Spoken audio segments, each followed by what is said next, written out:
Mahlako Komane is in the studio with us. She's been following that story. Mahlako, a very good evening to you. Let's first start with the age of the school. We've seen some of the visuals that you gave to us. How old is it exactly? What we understand about the school is that it's a school that was established. You'd understand that there's a mine around there. So it was one of those schools that were established when the mine was obviously still viable and it was a proper mining community. So we didn't get the exact facts of when exactly the school was established, but we do know that it is rather an old school. Okay, so let's talk about when the parents raised the alarm. The parents told us that they last year at one point also did shut down the school because they felt like there were issues that they needed to be addressed, and obviously top of those issues they felt that the issue of toilets was quite the challenge there, and they raised also amongst other issues was the issue of electricity. And it would seem that with time, I think with wear and tear, the school has obviously taken a knock where you see windows are broken, there's holes in the prefabs, what was those mobile classrooms that were brought in to try and cater for the growing the growing population within that area. Because when we drove around there, you could see a number of shacks had come up, and obviously that does add to the dynamics of the school needing to obviously accommodate more learners. Just in terms of parents saying that the school is making their children sick, what do they point to, and have they reported this aspect of their complaint to the Department of Education?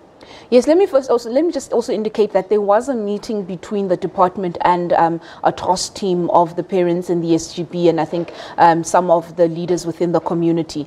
The issues that parents are saying they're complaining about was the infections that would obviously come from the toilets, meaning the conditions are unhygienic. It was the septic tanks, the bucket system toilets that were there, so it was not necessarily toilets that could necessarily flush.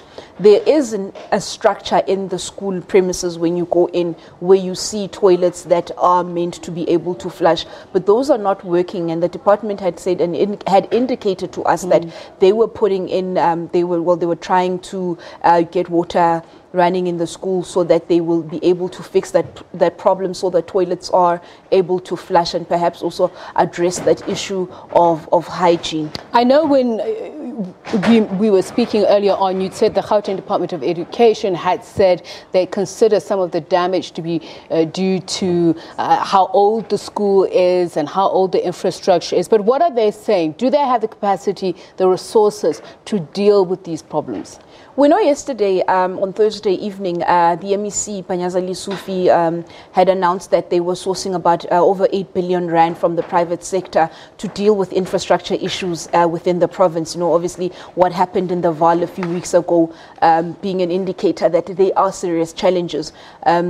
It was about almost 2 years ago that the MEC had called a presser where he said that they were serious. They were told to cut back on some of their things because there wasn't enough money within that was coming in from the state to help them address some of the challenges that they have. So we know that money seems to be rather tight, looking at the economic conditions that the country is undergoing. Things will definitely be affected because we do know that a chunk of their budget obviously comes from the state. All right, thank you very much, Mahlako Komane, our colleague here at the SABC. And let's take you back now to France.